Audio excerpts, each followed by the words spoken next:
জাতীয় সংসদ নির্বাচনের পূর্বে স্থানীয় সরকার নির্বাচনের কোনো প্রশ্নই ওঠে না।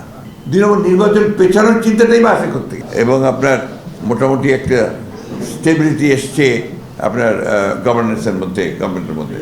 তো সেই ক্ষেত্রে এই নির্বাচন অনুষ্ঠানের জন্য আমার মনে হয় যে আপনার বোধহয় এই মাসেই বোধহয় আপনার নির্বাচন সংস্কার সংক্রান্ত যে কমিটি, সেটার বোধহয় রিপোর্ট এসে যাবে। হ্যাঁ, কালকেই দেবে।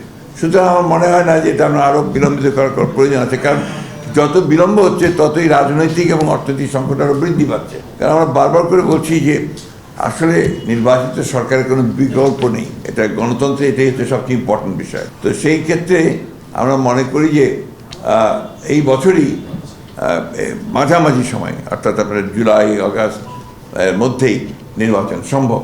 এবং আমরা এই কারণেই আমরা সরকারকে আহ্বান জানাচ্ছি, নির্বাচন কমিশনকে আহ্বান জানাচ্ছি এবং রাজনৈতিক দলগুলোর প্রতি আহ্বান জানাচ্ছি যে দেশের বৃহত্তর স্বার্থে এই বছরের মাঝামাঝি সময় নির্বাচন অনুষ্ঠানের জন্য আমরা ব্যবস্থা নিতে পারি। আমরা বলছি যে জাতীয় সংসদ নির্বাচনের পূর্বে স্থানীয় সরকার নির্বাচনের কোনো প্রশ্নই ওঠে না, কারণ এখন তো ফোকাসটা পুরো দেশের, পুরো জাতির হচ্ছে আপনার এই জাতীয় সংসদ নির্বাচনের উপরে, এবং ক্রাইসিসটা ওই জায়গাতেই।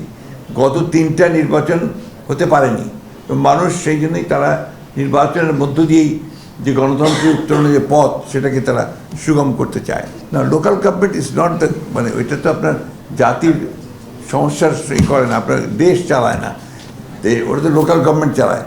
দেশ চালায় কিন্তু আপনার জাতীয় সংসদ, আইন করা জাতীয় সংসদ। গণতন্ত্রের মূল বিষয়টাই কিন্তু হচ্ছে আপনার জাতীয় সংসদ। এটা যদি ফাংশনাল হয়, এটা যদি ইফেক্টিভ হয়, তাহলে গণতন্ত্র ফাংশনাল হয়, ইফেক্টিভ হয়, তাই না? যে এক সেকেন্ড। আর নির্বাচনের জন্য কতগুলো ফর্মালিটিস আছে, তো যেমন ভোটার লিস্ট রেডি। এটা শুধু যে আপনার বেশি দিন লাগার কথা, 1 মাসের মধ্যেই আপনার যদি হালনাগাদ কেউ করতে চায় সেটা করতে পারবে, এটাও ঘোষণা আছে। এরপরে আপনার হচ্ছে যে সব ফর্ম করা, নির্বাচনের প্রিজাইডিং অফিসার, এটা করতে আপনার 1-2 মাসের বেশি সময় লাগার কথা না। সুতরাং সবই তো তৈরি আছে, এবং নির্বাচন কমিশনও বলেছে যে আমরা রেডি, নির্বাচন করার জন্য আমরা তৈরি আছি, এবং তারা জাতীয় সংসদ নির্বাচন করার জন্যই তৈরি আছে, এবং তারা পরিষ্কার করে বলে দিয়েছে যে দুটো নির্বাচন একসাথে সম্ভব না। সুতরাং এটা আজকে জাতির স্বার্থে, মাঝে মাঝে আমি নিজে অবাক হই, আমরাই অবাক হই আর কি, এরকম একটা ক্রিটিক্যাল মোমেন্টে জাতীয় সংসদ নির্বাচন ছাড়া অন্য নির্বাচন করার চিন্তাটা আসে কোত্থেকে? এটা গেল 1 নম্বর। 2 নম্বর, নির্বাচন পেছানোর চিন্তাটাই বা আসে কোত্থেকে? কারণ এটা তো আপনার একদম প্রথম ব্যাপার। আপনি দেশকে যদি একটা রেল লাইনের উপর ঠিক তুলতে চান, সংস্কার তো আছে, সংস্কার চলমান প্রক্রিয়া। আমরাই যে সংস্কারের সবচেয়ে বড় আপনার মানে আপনার তৈরি করেছি, আমরাই আগে দিয়েছি। সে কবে 2016-তে আমরা আপনার ভিশন দিয়েছি, আমরা 22 সালে আপনার 31 দফা দিয়েছি। প্রতিটি আপনার দফার মধ্যে তো সংস্কার, আর সংস্কার চলমান প্রক্রিয়া। আমরাই তো সবচেয়ে বেশি সংস্কার করেছি। ওনারা বলছেন যে এই ফ্যাসিবাদের বিচারটা যদি শুরু না করেন বা কিছু একটা বিচার না করেন, রাজনৈতিক সরকার আসলে বিচার আর হবে না। এই আশঙ্কা থেকে এগুলো ভুল কথা।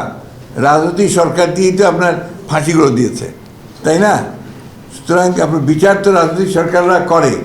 সত্য কথা হচ্ছে যে আপনি সবার আগে যে ফ্যাসিজম বলছেন, আপনারা fascism against home? Against BNP.